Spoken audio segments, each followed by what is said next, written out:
Okay, அடுத்து எடுத்துக்காட்டு 1.7 வாசிங்கப்பா. எடுத்துக்காட்டு 1.7 வாசிங்க. A என்பது சமச்சீர் அணி. A என்பது சமச்சீர் அணி. சமச்சீர் அணினா என்னது? A என்பது சமச்சீர் அணி. சமச்சீர்னா என்னது? A transpose is equal to A. A டிரான்ஸ்போஸும் A மதிப்பும் ஒரே மாதிரி இருந்துச்சுன்னா அது என்னது? சமச்சீர் அணி. ஓகே, சமச்சீர் அணி என்ன? அடுத்து வாசிங்க. adjoint A சமச்சீர் அணி என ஓகே, adjoint A சமச்சீர் அணி என நிறுவுக. ஓகே, நிறுவுக. சரி, ரைட். ஓகே, இப்போ இது क्वेश्चन. A அப்படிங்கிறது சமச்சீர் அணினா adjoint Aவும் என்னதான்? சமச்சீர் அணி நிறுவணும். ஓகே, நமக்கு இருக்க மதிப்பு A என்பது சமச்சீர் அணி எனில் எழுதலாம் திரும்பி. ஓகேவா? ஆன்சர் A என்பது சமச்சீர் அணி எனில் A அப்படிங்கிறது சமச்சீர் அணி அப்படின்னா இது நீங்க 11th படிச்சிருப்பீங்க. Okay, A transpose is equal to A 11th நீங்க படிச்சிருப்பீங்க. அப்ப நான் யூடியூப்ல ரெஃபர் பண்ணி. ஓகே, A டிரான்ஸ்போஸ் எதுக்கு சமமா இருக்கும்?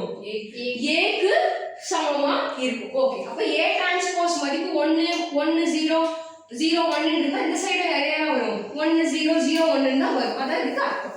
சரி, இப்போ ஒரு தேற்றம் நீங்க படிச்சிருக்கீங்க. தேற்றம் எத்தனாவது தேற்றம்னா தேற்றம் 1.9ல 6வது நீங்க படிச்சிருக்கீங்க. என்ன படிச்சிருக்கீங்கன்னா adjoint A the whole transpose adjoint A the whole transpose is equal to adj A transpose. இங்க எப்படி இதுக்கு என்ன வித்தியாசம்? இங்க adjoint A the ஃபுல்லா மேல டிரான்ஸ்போஸ் எழுதிருக்கோம். இங்க A க்கு மட்டும் டிரான்ஸ்போஸ் எழுதிருக்கோம். இது ஒரு தேற்றம். இது என்னது? ஒரு தேற்றம். சரி, இப்போ இந்த தேற்றத்துல இருந்து இந்த தான் அப்படியே எழுது. adj A the whole transpose ங்கறத என்ன பண்றேன்? அப்படியே எழுதிடு. the whole transpose ங்கறத எழுதிடு equal to adj A. இங்க என்ன இருக்குப்பா? A transpose இருக்கு. A transpose is equal to என்னது? A. அப்போ A transpose சைடுல இருக்கும். A transpose is equal to A. அப்போ இந்த இடத்துல A transpose பதிலா என்ன மாத்துறேன்? A மாத்திடுறேன். ஓகே, A என்ன பண்ணியாச்சு? மாத்தியாச்சு. சரி, வெறும் A னே வெச்சிருக்கோம். ஓகே, adj A னு மாத்தியாச்சு. இப்போ எஸ், இப்போ பாருங்க adjoint A ன்றது என்னது? adjoint A ன்றது என்னது? adj A the whole transpose. adjoint A ன்றது என்னது? adj A the whole transpose என்னது? ஈக்குவல் என்னது? சமம். அப்ப வந்துருச்சு. இங்க இடது பக்கம் என்ன இருக்கு? adjoint A. இது क्वेश्चन adjoint A இருக்கா? இந்த வலது பக்கத்துல இருக்கிறது இடது பக்கம் இருக்கு. adjoint A is equal to adj A the whole transpose. இப்போ நம்ம நிரூபிச்சிட்டோமா? வெறும் adjoint A வும் adj A the whole transpose ரெண்டுக்கும் ரெண்டும் சமம், சமச்சீர் அப்படின்னு நம்ம என்ன பண்ணிட்டோம்?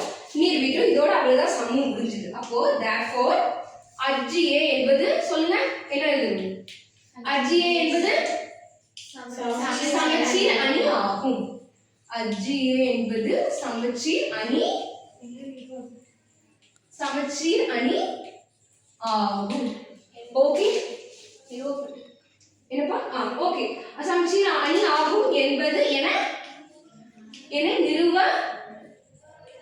கொஞ்சம் கேவலமா எழுதுறேன், நீங்க நீட்டா எழுதிக்கோங்க. என நிறுவப்பட்டது.